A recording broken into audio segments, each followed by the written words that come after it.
Assalamu alaikum wa rahmatullah. Bismillah ar-Rahman ar-Rahim. Au nom de Dieu le clément, le miséricordieux, bonsoir à tous et à toutes qui nous rejoignez donc en ce samedi soir. Nous avons l'honneur et la très grande joie de vous présenter donc ce premier atelier conférence de VSMF Provence. VSMF Provence, donc, comme vous le savez déjà, Valeurs et spiritualité musulmane de France, donc, tient son origine depuis 2015 d'une initiative du docteur Mounir El-Kadiri, initiative qui a pour objectif de promouvoir la connaissance de la spiritualité musulmane, de ses valeurs, et de l'importance de sa dimension éthique et culturelle, ainsi et surtout de la mise en pratique des qualités nobles. Cette mise en pratique se réalise à travers l'organisation de conférences, de concerts, de rencontres interreligieuses et interculturelles.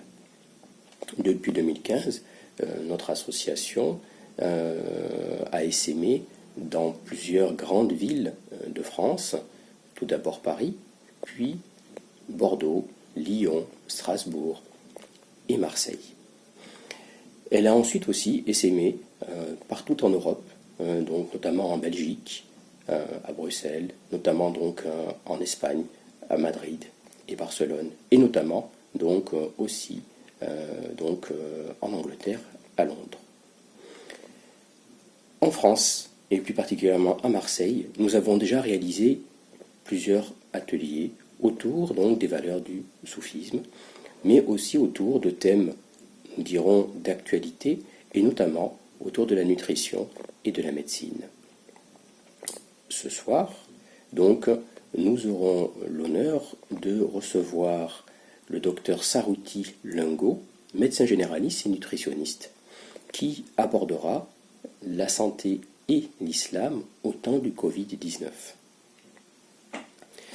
VSMF Marseille donc, a grandi en s'adjoignant les villes de Salon et d'Aix-en-Provence pour devenir, dans un cadre régional élargi, VSMF Provence. L'atelier de ce soir portera donc sur le thème de la santé et de l'islam au temps du Covid-19 et se déroulera comme suit. Après cette rapide introduction, l'atelier proprement dit d'une quinzaine de minutes, puis un temps d'échange, de questions-réponses.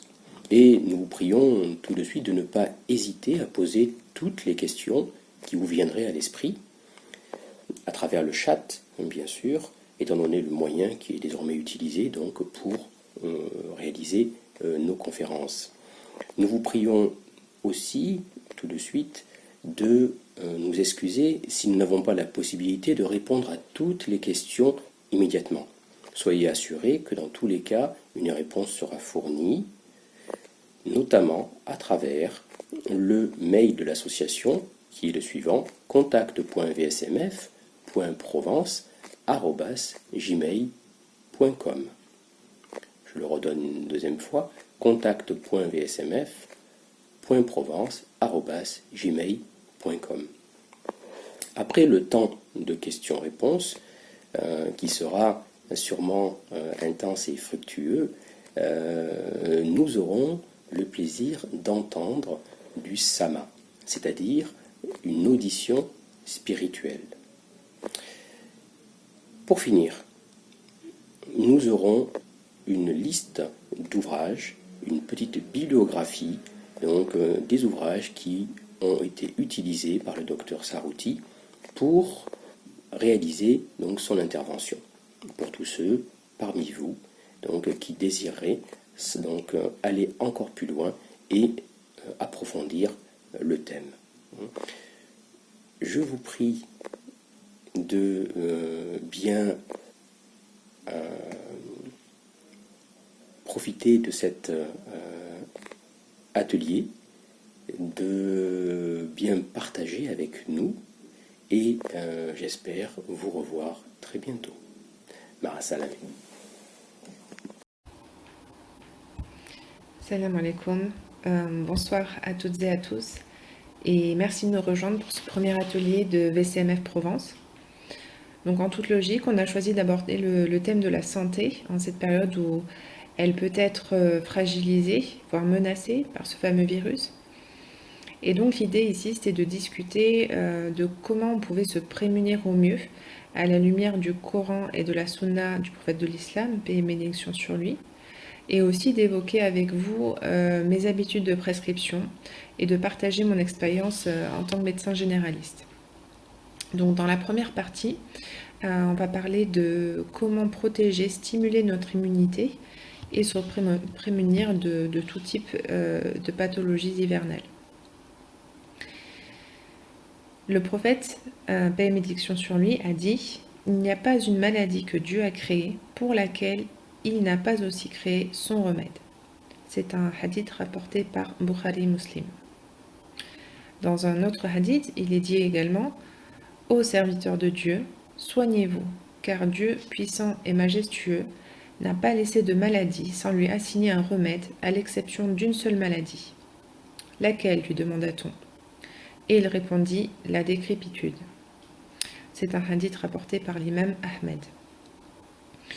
Donc on a ici deux hadiths, deux paroles du prophète rapportées qui nous montrent à quel point Dieu nous enjoint à prendre soin de notre santé et à nous soigner dès que cela est nécessaire.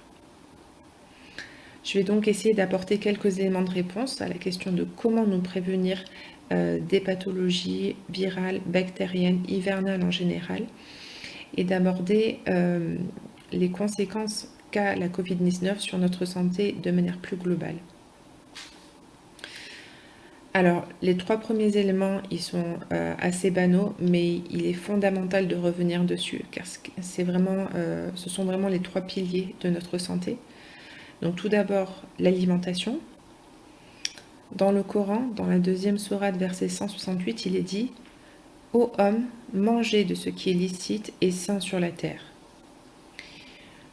Donc j'ai commencé par ce verset pour dire que l'assiette, c'est vraiment notre première médecine et qu'il est primordial en temps de pandémie de lui accorder toute notre attention. Après la Seconde Guerre mondiale et avec l'émergence des pathologies cardiovasculaires, la diète méditerranéenne a fait l'objet de beaucoup d'attention et d'études. On s'est aperçu que les populations du bassin méditerranéen étaient moins sujettes à ces nouvelles pathologies qui émergeaient en lien avec l'abondance de nourriture. Et il faut savoir qu'à l'heure actuelle, ce mode alimentaire, donc la diète méditerranéenne, c'est un modèle de référence et elle a été inscrite au patrimoine culturel et immatériel de l'UNESCO en 2013. Et ce qu'il est intéressant de noter, c'est que cette diète méditerranéenne, elle est en tout point semblable avec l'alimentation des débuts de l'ère islamique et de celle de son prophète.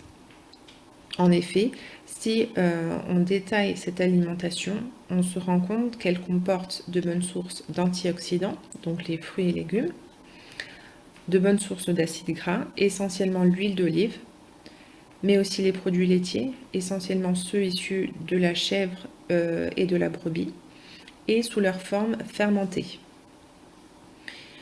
De bonnes sources de protéines, donc essentiellement des œufs, du poisson, de la viande plutôt d'origine caprine ou ovine, et peu de viande d'origine bovine, qui est celle qu'on consomme le plus à l'heure actuelle en excès. On retrouve également de bonnes sources de fibres, donc des céréales comme le blé et diverses légumineuses. Donc l'ensemble de ces aliments constitue une base alimentaire saine et garante d'une bonne santé. Mais le problème aujourd'hui, c'est que il faut essayer de se procurer ces aliments de sorte à ce qu'ils soient le plus qualitatif sur le plan nutritionnel. Donc il faut préciser que cette alimentation, si possible, il faut qu'elle soit biologique, en particulier pour les produits d'origine animale. Que cette alimentation, il faut qu'elle soit en lien avec notre environnement, le lieu où on se trouve, la saison, donc de préférence locale. Donc une fois qu'on a parlé de ce qui est bon, évidemment, ça coule de source, mais il est important de rappeler que les aliments ultra transformés, raffinés, trop riches en sucre, en graisse, en sel, n'apportent rien de bénéfique et qu'ils sont nutritionnellement parlant inutiles, vraiment inutiles. Et pire que ça, ils affaiblissent notre organisme. Un autre élément qui affaiblit aussi notre santé, c'est l'alimentation prise en excès. Et il est question de ce problème-là dans le Coran, dans la sourate 7, verset 31. Dieu dit: Ô enfants d'Adam, dans chaque lieu de salade, nos prières, portez vos parures, c'est-à-dire vos habits, et mangez et buvez, et ne commettez pas d'excès, car Dieu n'aime pas ceux qui commettent des excès. On peut ajouter à cette parole un hadith où le prophète, paix et bénédiction sur lui, a dit: Aucun homme ne remplit de récipient pire que son propre abdomen. Quelques bouchées sont suffisantes à l'homme pour maintenir son corps en bonne forme, mais si cela lui est absolument nécessaire, alors qu'il remplisse dans les bonnes proportions suivantes: un tiers de nourriture, un tiers de boisson et un tiers d'air pur. Donc c'est un hadith rapporté par Ahmad, Tirmidhi et Ibn Majah. Donc c'est-à-dire qu'à l'époque, on savait déjà que d'abuser de la nourriture était néfaste, et aujourd'hui on le vérifie d'autant plus. On sait que parmi ce qu'on appelle les comorbidités, donc les antécédents, les pathologies dont souffrent les patients qui font des formes graves de Covid-19, on va retrouver l'obésité et on va retrouver le diabète. Et ces pathologies-là, elles sont associées à des états inflammatoires importants, à de l'acidité métabolique, un stress oxydant assez important aussi, une dysbiose, donc c'est-à-dire une flore intestinale en mauvais état, et en particulier en lien avec le diabète, une immunodépression. Donc bien s'alimenter, c'est vraiment la première étape et la plus fondamentale pour se prémunir de tout type de pathologie, et pas que les pathologies infectieuses. En second lieu, ça aussi c'est une évidence, mais c'est primordial de le rappeler, l'activité physique. Donc on a démontré dans plusieurs études les bénéfices de l'immunité, notamment à des niveaux modérés. On sait qu'elle favorise une bonne santé cardiovasculaire, qu'elle a un bon impact sur les troubles psychiques, et elle a tellement un effet, ses effets sont tellement globaux, tellement importants, qu'on peut vraiment parler de panacée pour l'activité physique, et qu'à l'heure actuelle, les médecins peuvent en prescrire, donc au même titre que des médicaments, sur une ordonnance datée, signée. Voilà, c'est un véritable médicament. Les recommandations de l'OMS en termes d'activité physique, c'est 30 minutes par jour, si possible. Pour se rapprocher de quelque chose de plus faisable, en général, moi je propose plutôt 30 minutes 3 fois par semaine. Tout en rappelant que l'activité physique, ce n'est pas forcément faire du sport. C'est pas prévoir une séance de jogging ou aller dans une salle de sport, mais c'est surtout le fait de bouger, d'être actif. C'est-à-dire qu'on va favoriser le mouvement dès que c'est possible, donc en se levant de sa chaise, quand on a un travail sédentaire, régulièrement, toutes les heures, toutes les 2 heures, prendre les escaliers quand on peut, aller au travail à pied, à vélo, jouer avec ses enfants. Tout ça, c'est de l'activité physique. Et les bénéfices de l'activité physique sur l'immunité, on les observe surtout pour des entraînements réguliers et des efforts modérément intenses. Donc, paradoxalement, les sportifs de haut niveau ont une immunité qui peut être altérée du fait d'une sécrétion trop répétée d'hormones de stress comme le cortisol. Ils développent souvent un intestin poreux. Ils ont des possibilités de récupération qui sont amoindries, donc ce qui à terme épuise les défenses de l'organisme. Donc on n'a pas besoin de faire quelque chose d'intense et de très éprouvant, mais surtout quelque chose de régulier dans le temps. En islam, il est mentionné le fait que notre corps a un droit sur nous et qu'on se doit par conséquence de prendre soin de lui comme un dépôt de Dieu, en le rendant sain et en le rendant fort. Et on retrouve cette notion de force dans un hadith rapporté par Muslim qui dit: le croyant fort est meilleur et plus aimé dans l'un que le croyant faible. Mais dans les deux, il y a une bénédiction. Et dans l'islam, traditionnellement, certains sports sont encouragés, donc comme l'équitation, la natation, la lutte ou le tir à l'arc. Voilà, donc c'est quelque chose qui fait partie intégrante de la foi. Et donc le troisième pilier d'une bonne santé, c'est le sommeil. C'est souvent quelque chose de négligé dans nos sociétés qui vont très vite, mais pourtant c'est primordial. En moyenne, on considère que la durée de sommeil d'un adulte, elle doit être idéalement située entre 7 et 9 heures par nuit maximum. Donc moins de 7 heures, on peut avoir un impact néfaste sur la santé, mais l'hypersomnie aussi, au-delà de 9 heures, c'est pas vraiment bénéfique. Ce qu'on constate aujourd'hui, c'est que la durée de sommeil, elle s'est considérablement réduite à cause de nos rythmes de vie accélérés, à cause des écrans, de tout un tas de choses. Et on aboutit quand même, depuis les années 60, à une perte d'environ 2 heures de sommeil. C'est considérable. Et cette perte de sommeil, c'est ce qu'on appelle une dette de sommeil.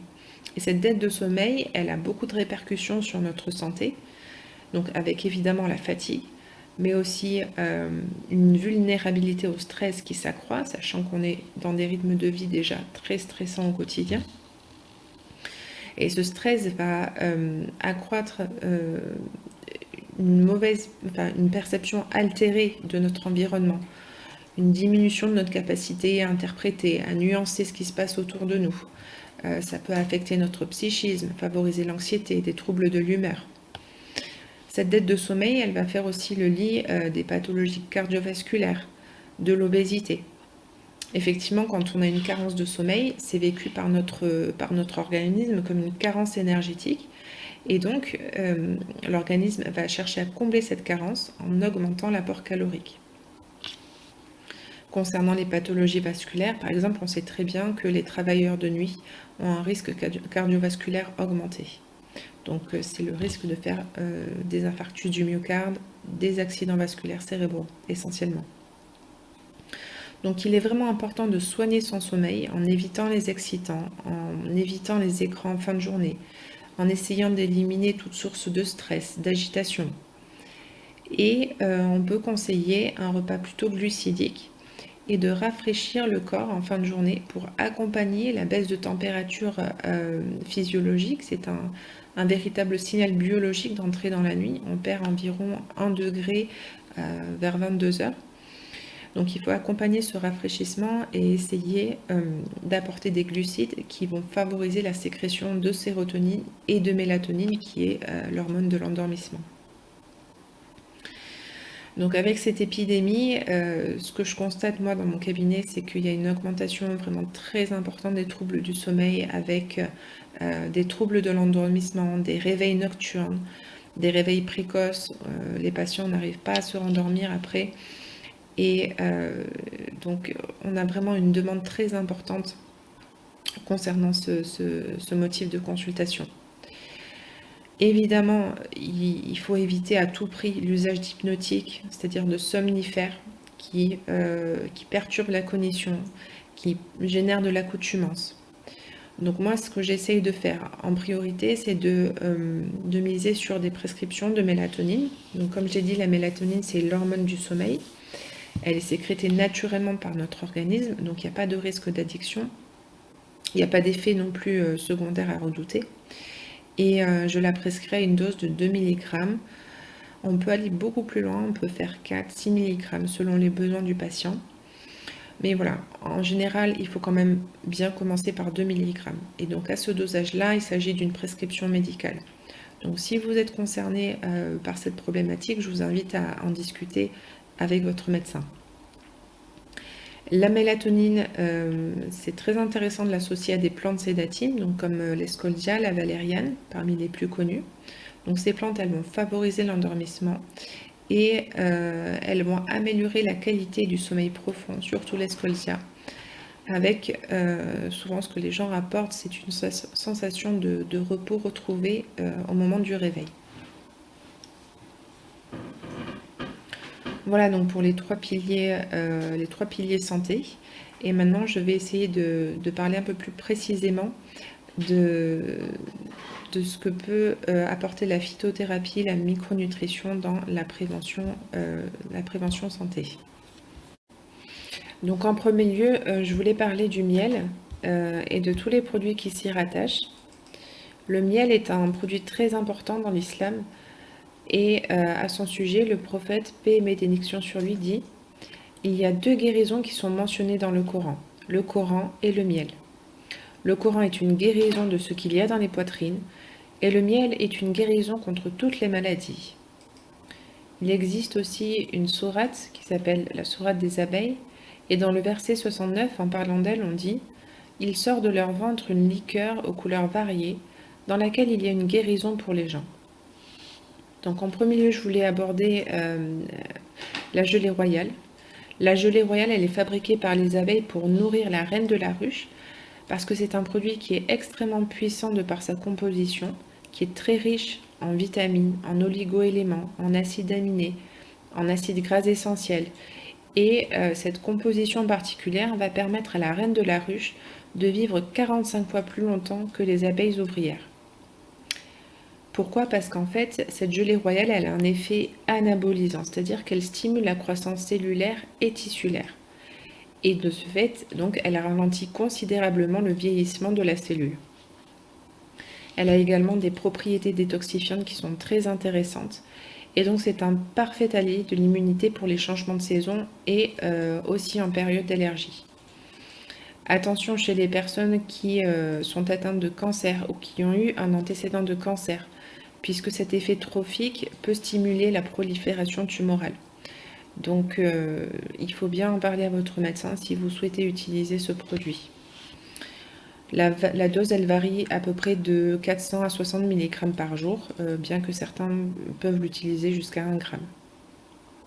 Ensuite, la propolis. Donc, la propolis, c'est la résine qui est récoltée par les abeilles sur les arbres et qu'elles modifient pour l'utiliser comme une sorte de liant, de mastic végétal pour consolider leur ruche.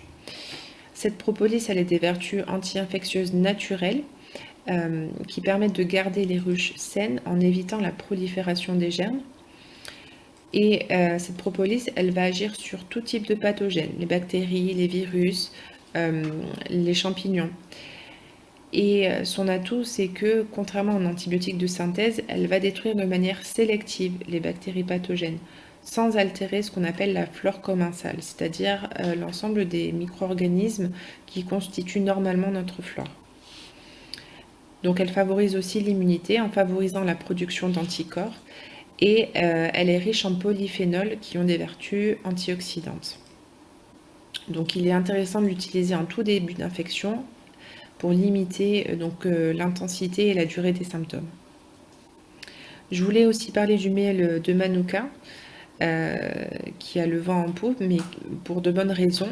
Donc c'est un miel de la pharmacopée maori, puisqu'il est originaire de Nouvelle-Zélande. Et ce miel, il a des propriétés antibactériennes qui sont supérieures aux autres miels grâce à 2 composants, dont le premier est le méthylglyoxal ou MgO. Et la teneur en MgO du miel de Manuka va déterminer son pouvoir antibactérien. On y trouve aussi une substance qui s'appelle le peroxyde d'hydrogène et qui va servir à la dégradation des protéines pathogènes. Et donc ces composés, on les retrouve dans ce miel uniquement. À haute concentration, on peut s'en servir pour traiter des bactéries résistantes, comme par exemple le staphylocoque doré.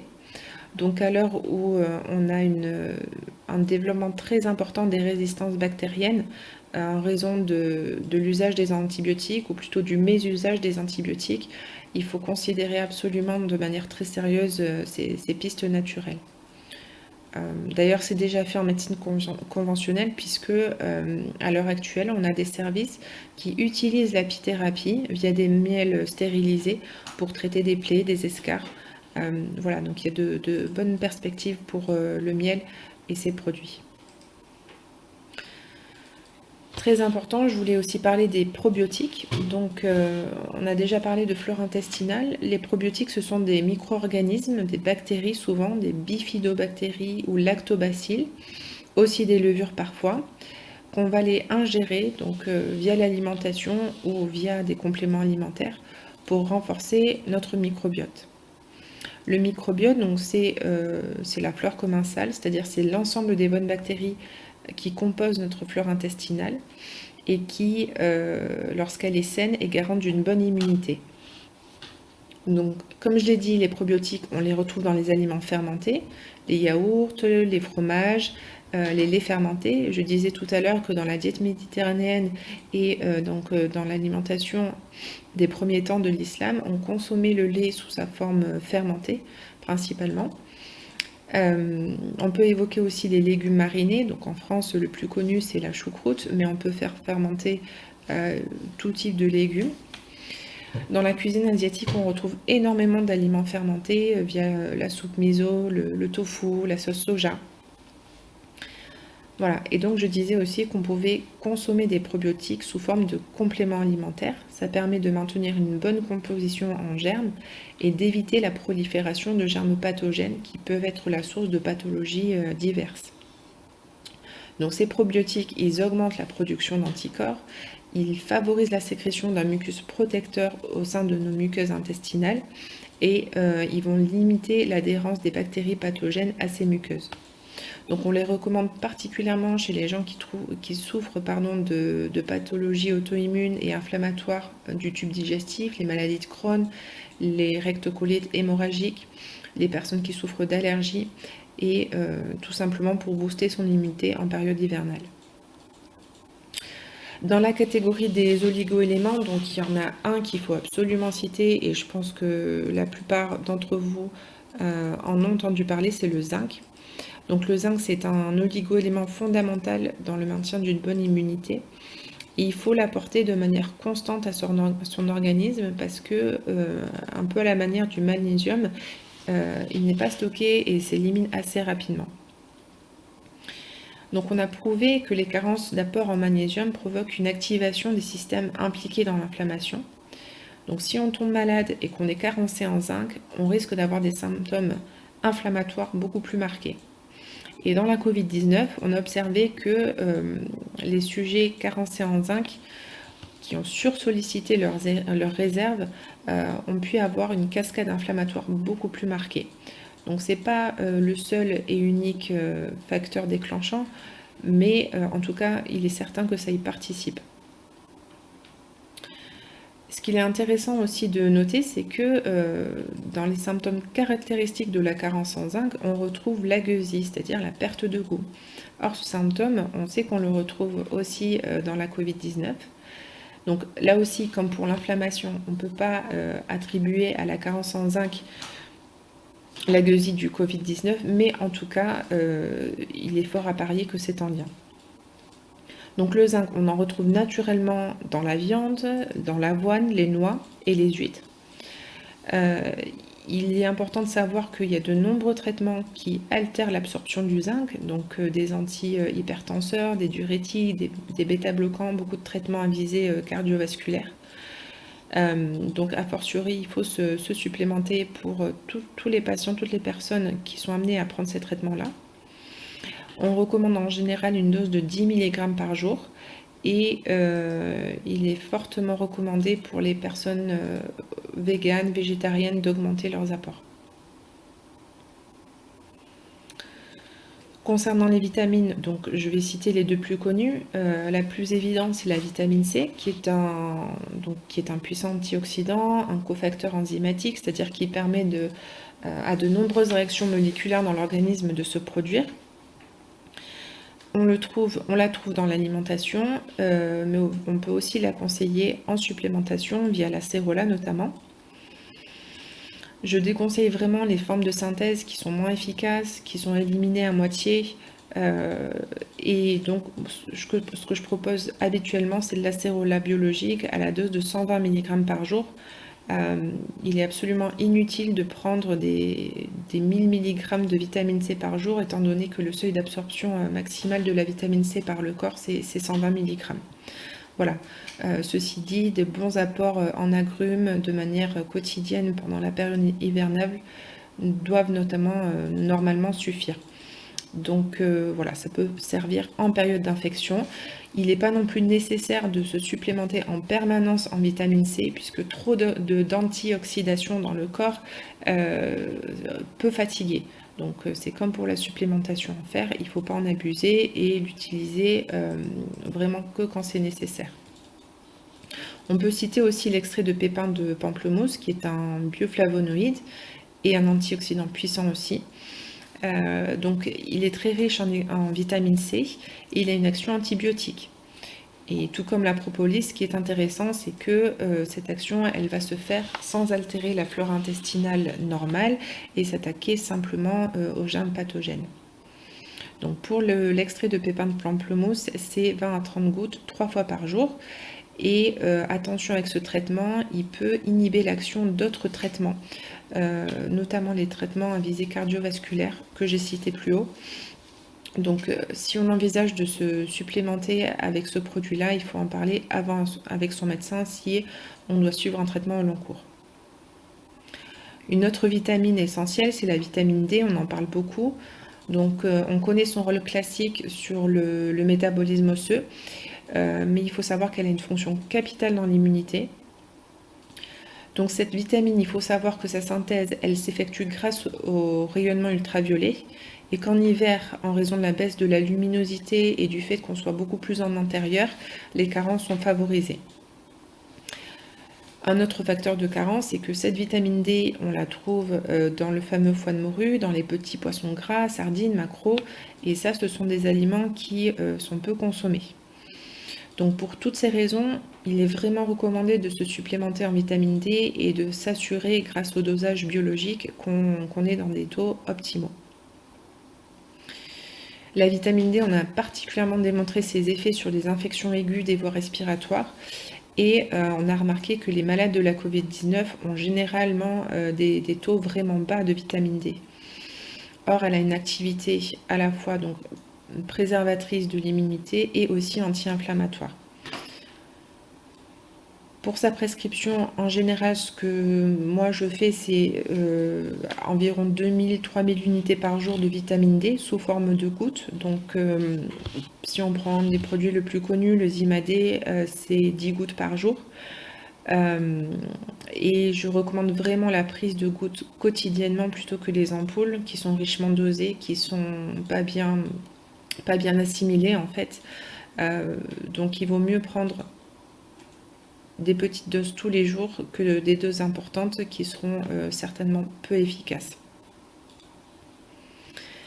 Enfin, pour terminer cette partie sur les différents éléments qui peuvent nous aider, je voulais parler de l'huile essentielle de Ravinstara parce que c'est l'huile essentielle antivirale la plus puissante.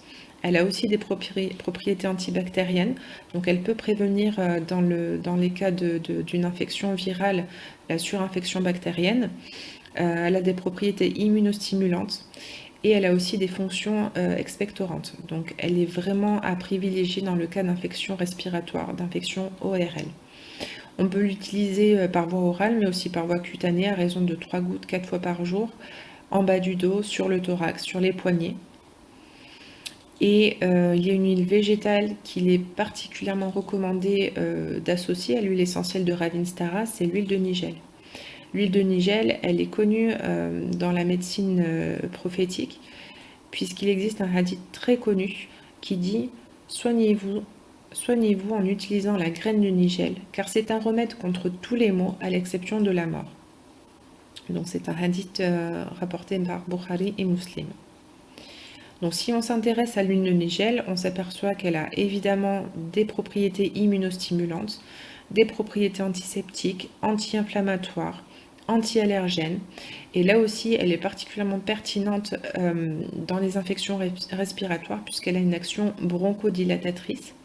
Donc c'est-à-dire qu'elle va participer à l'ouverture du calibre des bronches et favoriser le passage de l'air.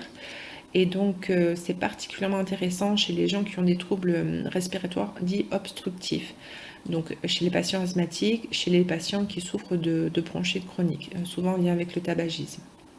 Donc voilà, une alliance de ces deux produits est vraiment pertinente dans le cas d'une prévention ou d'un traitement d'une forme de Covid-19 modérée.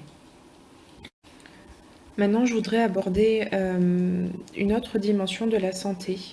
On a parlé de santé sur le plan physique, organique, mais si on reprend la définition de la santé selon l'OMS, elle est qualifiée d'un état de complet bien-être qui est physique, mais aussi mental et social, et elle ne consiste pas seulement en une absence de maladie ou d'infirmité. Or, dans l'épidémie qu'on vit actuellement, c'est ce bien-être qui est mis à mal du fait de toutes les conséquences liées à cette pathologie. Et malheureusement, on voit l'émergence de nombreux troubles psychiques dont on est témoin au quotidien en médecine générale. Le plus frappant, c'est l'isolement qui résulte du confinement et qui a considérablement fragilisé les personnes âgées qui vivaient déjà auparavant dans une grande solitude et dont la vie était rythmée par des habitudes. Cette rupture de routine, elle a entraîné une perte de repères importante. Et cette perte de repères, elle a généré un stress aigu chez des gens qui sont déjà très vulnérables. Et j'ai constaté une détérioration de leur état de santé global. L'atmosphère générale, la nécessité de s'adapter à toutes ces nouvelles contraintes, le sentiment d'insécurité permanent, l'incertitude quant à l'avenir suscite beaucoup d'anxiété et de troubles de l'humeur dans la population, même chez les enfants, chez qui je pense qu'il est vraiment important de parler de ce virus, d'expliquer, de rassurer. J'ai vu des patients qui n'ont pas pu faire leur deuil de leurs proches décédés de la Covid, dans l'impossibilité d'accompagner les mourants, dans l'impossibilité d'assister aux obsèques. Je vois aussi des patients fragilisés sur le plan psychologique qui ont vu leur pathologie se détériorer. Et les statistiques ont montré que les syndromes dépressifs ont été multipliés par 2 en France entre fin septembre et le mois de novembre. Cette hausse, elle touche particulièrement les personnes en situation financière difficile, les personnes qui ont des antécédents de troubles psychologiques, les inactifs et les jeunes. Dans la lignée de tout cela, on voit aussi les addictions se majorer, avec des consommations accrues d'alcool, de tabac. Donc voilà, tout ça, on est témoin de cet état de santé dégradé de la population au quotidien, dans les cabinets, pour tout type de soignants, je pense. Et donc, c'était important pour moi d'aborder cet aspect des choses, parce qu'il faut vraiment le considérer et le prendre en charge. Donc, j'essaye en consultation de proposer des solutions pratiques qui vont certes pas régler l'ensemble du problème, mais qui peuvent aider à voir un petit peu les choses autrement. Déjà, je propose aux patients d'essayer de soulager leur cerveau de cet état d'alerte permanent que les médias nous font subir, en transmettant des informations anxiogènes, contradictoires, souvent inutiles. Et donc on est tous plongés dans une sorte d'hypocondrie collective. On a peur de cette maladie et cette peur est entretenue en permanence dans les médias. Donc peut-être qu'il serait intéressant d'essayer de s'affranchir de cet état d'anxiété dans lequel on nous plonge en essayant de raisonner, d'exercer son esprit critique et en ne se laissant pas submerger par l'émotion. Dans le même ordre d'idée, on peut rappeler une parole du prophète, paix et bénédiction sur lui, qui a dit « Je garantis une maison à la périphérie du paradis à celui qui délaisse la polémique, même s'il a raison. Une maison au milieu du paradis à celui qui délaisse le mensonge, même s'il plaisante. Et une maison en haut du paradis à celui qui améliore son comportement. » C'est un hadith rapporté par Abu Daoud. Donc une chose très simple à faire est d'arrêter de regarder ces chaînes d'infos en continu qui entraînent de la confusion et d'essayer de prendre du recul sur les informations qu'on reçoit. Ça rappelle une autre parole dans le Coran cette fois, dans la sourate 49, le verset 6, il est dit « Ô vous qui avez cru, si un pervers vous apporte une nouvelle, voyez bien clair, de crainte que par inadvertance vous ne portiez atteinte à des gens et que vous ne regrettiez par la suite ce que vous avez fait. » Je conseille aussi d'éviter d'entretenir des discussions sur des sujets anxiogènes qui entretiennent la peur, d'essayer d'apprendre à mieux gérer son stress, ses émotions, en détournant son esprit des pensées négatives, en cultivant l'optimisme, car malgré cette épreuve, on peut faire le constat que beaucoup de choses par ailleurs vont bien.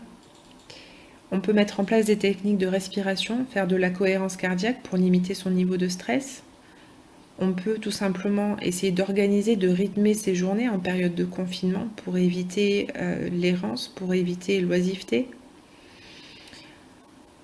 Évidemment, on conseille encore et toujours l'activité physique régulière qui va favoriser la relaxation avec des sécrétions d'endorphines et faire diminuer nos niveaux de stress. On peut faire aussi appel à la phytothérapie avec des traitements thymorégulateurs naturels comme la rhodiole, le safran, le millepertuis. En micronutrition, on propose souvent d'associer ces traitements avec des oméga 3 qui ont fait leurs preuves dans les traitements de dépression. On peut aussi s'aider des fleurs de bac qui permettent de réharmoniser les émotions, les états d'esprit. Et une chose qui me paraît très importante, et on a vu de nombreux exemples autour de nous, c'est que cette épidémie, elle est l'occasion plus que jamais de s'engager dans des actions d'entraide, de faire preuve de solidarité envers les plus vulnérables, de maintenir les liens malgré l'impossibilité de se voir. Donc il existe un hadith qui illustre bien ce propos. Un hadith qui rapporte qu'Omar, donc un compagnon du prophète, a rapporté qu'un homme est venu trouver le messager de Dieu et lui a dit « Ô messager, quelles sont les personnes ainsi que les actions que Dieu aime le plus ?» Et il a répondu « Les gens les plus aimés par Dieu sont ceux qui sont les plus utiles aux autres et les actions les plus aimées par Allah sont celles qui participent à donner de la joie à un musulman, soit en le soulageant d'une détresse, soit en remboursant une dette à sa place, soit en le soulageant de sa faim. » Enfin, je voulais clôturer cette intervention en parlant de l'apport de la spiritualité dans cette crise sanitaire. Et après avoir parlé de santé physique, de santé psychique, je trouvais qu'il était important de parler de cette santé spirituelle qui est garante de cet état de bien-être global dont on parle dans la définition de l'OMS, car il me semble que cette santé est source de toute santé. Car comme le dit un hadith, il y a dans le corps un organe qui, s'il est sain, rend tout le reste du corps sain, et qui, s'il est malade, rend tout le corps malade. Eh bien cet organe, c'est le cœur.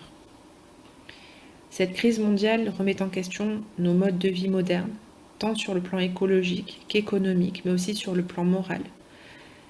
Elle met vraiment en exergue ses carences, ses failles, et elle marque comme un coup de frein dans nos vies, comme une pause dans cette agitation perpétuelle dont nous étions les victimes consentantes.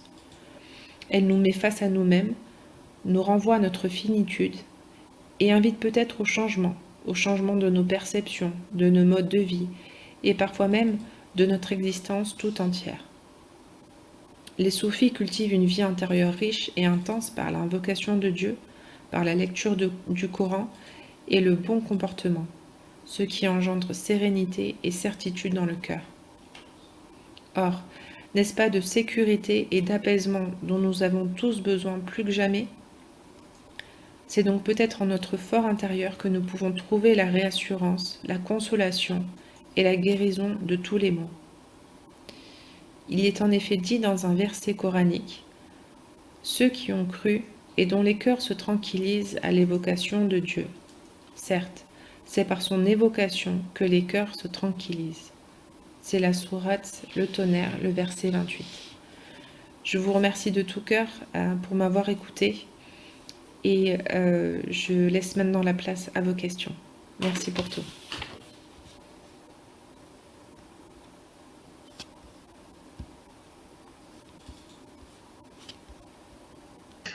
Bonsoir, docteur Sarouti. Bonsoir.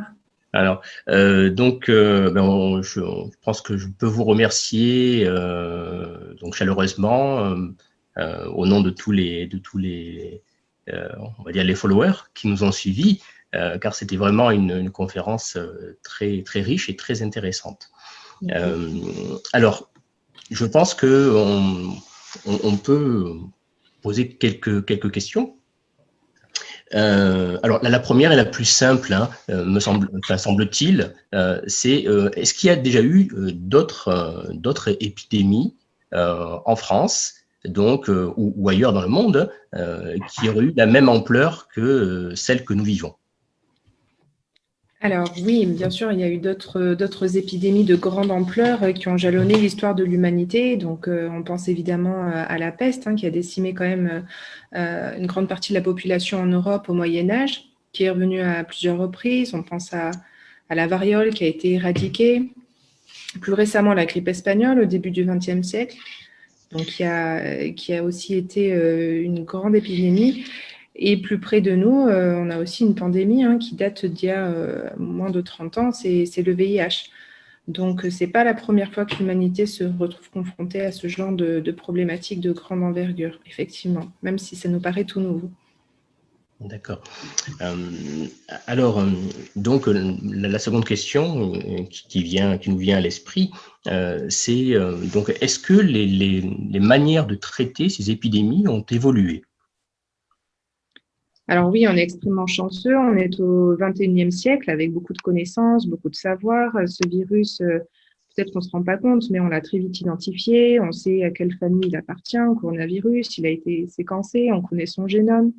En moins d'un an, on a déjà un vaccin. Donc oui, effectivement, on a de grands atouts de notre côté, ce qui n'empêche pas que paradoxalement, il faut vraiment faire preuve d'humilité, je pense, parce que ce virus, quand même, on le voit, désorganise complètement nos sociétés et nous effraie tous. Donc voilà, il y a ce paradoxe entre oui, on a une connaissance aujourd'hui, on sait que c'est un micro-organisme, on sait qu'il faut se laver les mains, enfin, toutes ces connaissances qu'on a qui sont relativement récentes, fin du 19e siècle, Pasteur, etc. Mais voilà, donc on connaît beaucoup de choses, mais il n'empêche que cette pandémie quand même nous remet en question et fait que voilà qu'on doit s'interroger et faire preuve d'une grande humilité parce qu'elle arrive quand même à secouer l'humanité tout entière. Alors, est-ce que, donc, pour reprendre quelques-uns des propos que vous avez évoqués, Dr Sarouti, est-ce que la manière dont on réagit ou les conséquences, on va dire, peut-être sur notre santé, ne sont pas liées au fait qu'on n'a pas cet équilibre que vous avez évoqué, c'est-à-dire d'un côté ce qui concerne la guérison du cœur et de l'autre côté ce qui concerne la guérison du corps? Est-ce que la manière dont nous réagissons à l'heure actuelle, en France, mais je pense, on peut dire aussi ailleurs dans le monde, n'est pas liée au fait que nous avons une perte d'équilibre quelque part? Oui, tout à fait. Je pense que de manière bien antérieure à cette crise sanitaire, le monde vit une crise spirituelle profonde. Et résulte de ça, tout comme je l'ai évoqué dans l'intervention, toutes les problématiques d'ordre psychologique qui sont vraiment, je trouve, au premier plan en fait des conséquences du Covid. Parce que, en tout cas, moi, de ce que je vois dans mon activité, le Covid, c'est peut-être 1, 2 patients par jour, mais les problèmes d'anxiété, de dépression, ça, c'est vraiment, c'est ultra courant, ultra présent, et ça fait vraiment partie j'ai envie de dire, du gros du panier, quoi, de ce qu'il y a à prendre en charge en médecine générale à l'heure actuelle. Donc, c'est vrai que c'est là qu'on se rend compte que les gens sont en manque peut-être de repères et de ressources face aux épreuves. Vers quoi se tourner quand le cadre s'effondre en quelque sorte et que les repères habituels du monde matériel, on va dire, ne sont plus les mêmes et on s'aperçoit de la fragilité de notre système. Donc, c'est là qu'on se rend compte combien il est important d'avoir ses propres ressources, ses propres repères intérieurs pour arriver à faire face à ces épreuves plus sereinement. Et ça, nul autre que nous-mêmes peut arriver à acquérir ces outils. D'accord. Alors vous avez évoqué certaines techniques, vous avez parlé de cohérence cardiaque, je crois. Donc, parler un peu de respiration, de relaxation. Donc, citer aussi le fait que plusieurs hadiths et versets du Coran qui mentionnent qu'en fait il y a pour toute maladie à la fois un remède, hein, et en même temps que il y a à la fois le cœur et il y a à la fois le corps. Alors, par rapport à tout ce qui concerne donc la cohérence cardiaque, la relaxation, est-ce que vous pourriez développer un petit peu? Bah, voilà, moi j'invite concrètement les patients à essayer de trouver des outils concrets pour arriver à gérer leurs émotions, leur stress, de sorte à pas se trouver complètement dépourvus et de sorte à éviter aussi les prescriptions d'anxiolytiques, d'hypnotiques qui sont addictogènes, les gens ne peuvent plus s'en passer, qui ont des effets sur la cognition à long terme. Donc on essaye vraiment il y a beaucoup de choses qu'on peut faire. Donc, la cohérence cardiaque, c'est une technique de respiration. Il y a plein d'applications qui proposent de la cohérence cardiaque pour minuter. Voilà, on peut trouver aussi des applications de méditation. En période de confinement, évidemment, c'est dur de rejoindre des groupes, des coachs, effectivement, qui font ça. Mais on peut trouver toutes ces ressources-là sur Internet. Il y a beaucoup de choses qui se font. Et donc, après, j'invite chacun à trouver la méthode qui lui convient. Il y a des gens qui ne supportent pas la méditation, de rester assis pendant un certain temps et qui n'ont peut-être pas la patience pour ça. Mais je pense qu'il faut essayer chacun de trouver quelle est sa méthode. Il y en a pour qui le sport, euh, c'est vraiment un très bon anti-stress. Et ça, par contre, c'est vrai que je le recommande à tout le monde. S'il y a vraiment bien une panacée, c'est l'activité physique. Et je pense que là, il faut se saisir de ce moyen-là. D'accord.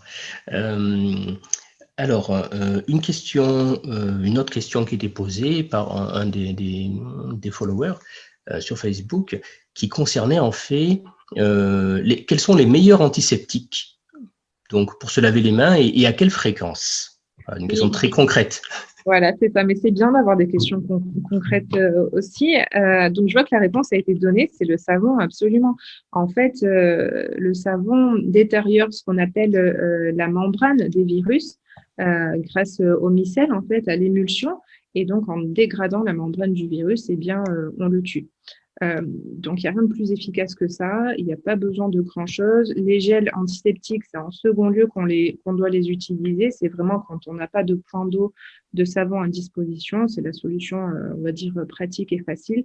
Mais en premier lieu, il n'y a rien de plus efficace que le lavage des mains au savon. Et voilà, c'est ce que je pratique au quotidien dans mon cabinet. D'accord. D'accord. Alors, oui, vous avez parlé, docteur Suruti, de oh, je vais y arriver. Voilà, je vous laisse le dire, hein, c'est plus facile. Il n'y a pas de Je problème. ne suis pas un spécialiste, vous m'excuserez. Donc, la comorbidité, et notamment, alors, tout ce qui est on appelle l'obésité. Donc, alors, en quoi est-ce que cette comorbidité de quelle manière elle joue, en fait, par rapport à l'épidémie, et d'où vient-elle, si on peut simplifier les choses? En fait, voilà, donc pour reprendre des mots simples, les comorbidités, ce sont les pathologies que présentent déjà les patients et qui les rendent plus vulnérables et plus fragiles lorsqu'ils sont exposés au Covid-19. Donc, ces pathologies, elles sont multiples. Les pathologies métaboliques, elles sont ultra courantes à l'heure actuelle, malheureusement, en raison de la sédentarité, de l'alimentation industrielle en excès, etc. Donc, c'est le diabète. Le diabète, qui est une maladie en elle-même qui affaiblit l'immunité. Donc, les patients diabétiques sont considérés comme patients à risque.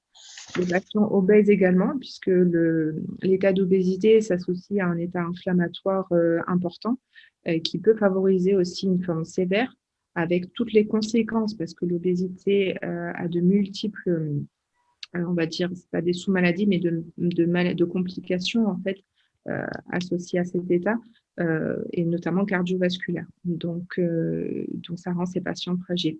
Moi, ce que j'ai vu dans mon activité, les patients que j'ai fait hospitaliser, qui ont présenté des formes sévères de Covid, étaient des patients tabagiques, quand même, il faut le souligner, avec un tabagisme ancien. Donc, le tabac, donc c'est un facteur de risque cardiovasculaire indéniable, mais vraiment, ça endommage les poumons donc au long terme. Hein, quand on a un tabagisme ancien, forcément, on a une perte de ses capacités respiratoires, elles sont amoindries, et donc on est plus vulnérable. Donc, voilà. Et après, c'est aussi des patients il faut dire qu'il n'y avait pas une hygiène de vie exemplaire. Donc, comme je l'ai dit, le tabac, mais aussi l'usage d'alcool de manière régulière. Donc, c'est vraiment des terrains assez récurrents de ce type-là que j'ai vu. Une dernière question concernant la diète méditerranéenne que vous avez évoquée au tout début de votre intervention. Oui. Donc,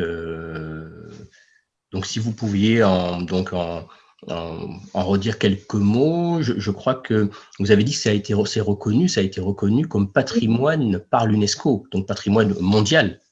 C'est bien ça. Oui, tout à fait, reconnu comme patrimoine immatériel à l'UNESCO. Et je trouvais que c'était important de le dire parce que la diète méditerranéenne, c'est aujourd'hui le régime qui est prôné par toutes les sociétés savantes, notamment de cardiologie, dans beaucoup de sociétés de médecine, dans chacune des spécialités. C'est vraiment le modèle à suivre pour prévenir, promouvoir une bonne santé au long cours. Il y a aussi, c'est plus annexe, mais c'est intéressant de le citer aussi, le régime Okinawa. Mais on va dire que c'est sur une plus petite localité au Japon avec des aliments bien spécifiques. Ça ne correspond pas trop à l'alimentation européenne. Donc voilà, c'est pour ça que j'ai cité la diète méditerranéenne. Et comme je l'ai souligné dans l'intervention, c'est une diète qui est très proche de ce qui se faisait au Moyen-Orient pendant l'ère islamique. Donc, c'est des aliments qu'on a, je pense, pour la plupart tous dans notre cuisine. Quand j'ai parlé d'huile d'olive, toutes ces choses-là, c'est des choses vraiment qu'on retrouve dans notre alimentation immédiate, quoi. Donc, j'encourage vraiment à se tourner vers cette alimentation, se renseigner et essayer d'adopter un modèle alimentaire assez similaire. Je pense que c'est vraiment bénéfique. D'accord. Donc, plus on fait une consommation qui soit locale, hein, et en même temps, donc, on va dire des conseils par rapport à à essayer de retrouver un état de sérénité et une attitude, du coup, positive. Voilà, absolument. Je pense qu'on peut conclure comme ça et j'insiste vraiment parce que c'est vrai que je suis, comment dire, on me pose beaucoup la question, les vaccins, qu'est-ce que vous pensez des traitements, il y a beaucoup de polémiques à l'heure actuelle. Auquel moi-même je peux pas forcément répondre. Je n'ai pas plus d'informations que les autres. Par contre, ce qui me semble important de dire et de souligner, c'est vraiment prenez soin de votre santé, faites attention à votre alimentation, développez des pensées positives, tout ça. Vous êtes responsable de votre santé, vous êtes responsable de votre corps. Nul autre peut s'en occuper à votre place.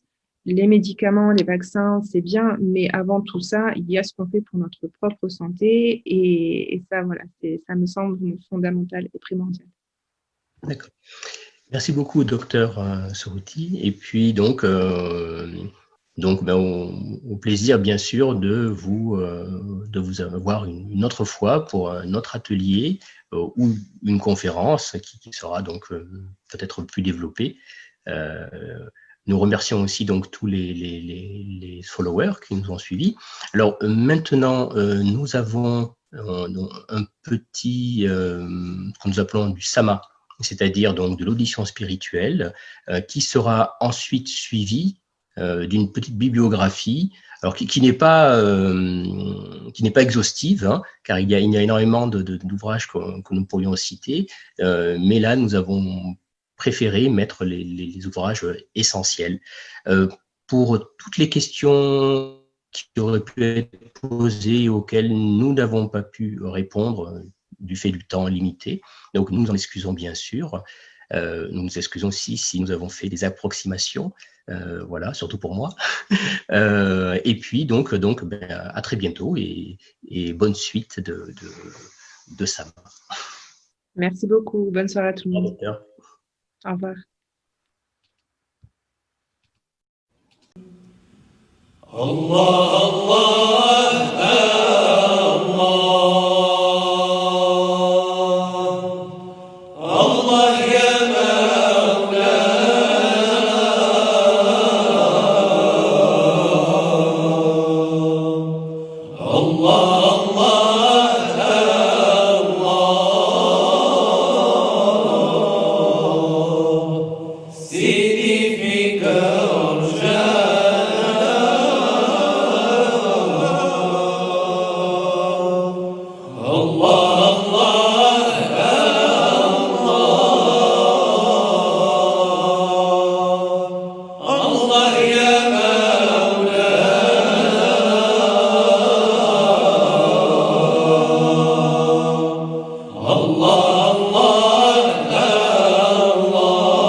ورسماني يا الواجد بالصرخة عندقة الحال جاء مولانا عاشي تلعاني بإذني يتباشر بالحلوة الخاطر يتهنى قلبي عزاني أصلا والسلام على إمام الأرسال سيدنا محمد كنزي ورسماني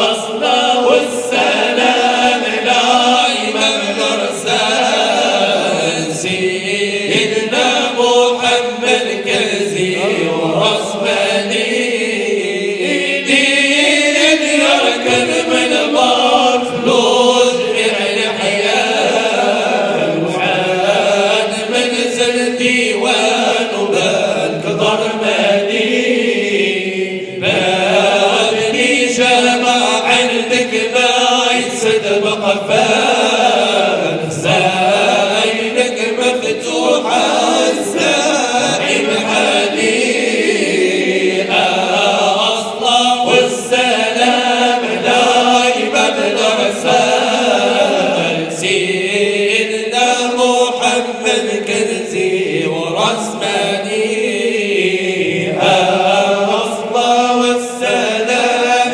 دائما بالأرسال سيدنا محمد كنزي ورسماني الخيل لك مولاي نبي والأرسال الخيل لك سيدي بجاك والوالي الخيل لك بالسادات صالح الأفضال كان الأبطال ولا شرف لبناني أصلا والسلام على إمام الأرسال سيدنا محمد كنزي ورسماني أصلا والسلام على إمام الأرسال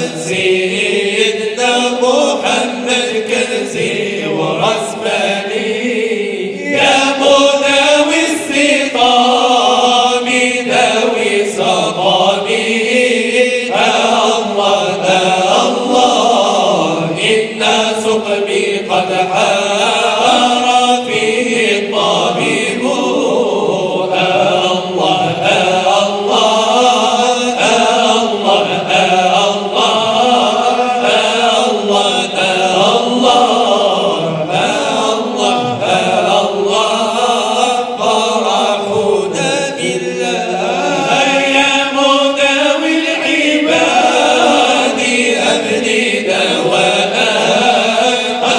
الله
وارتضاح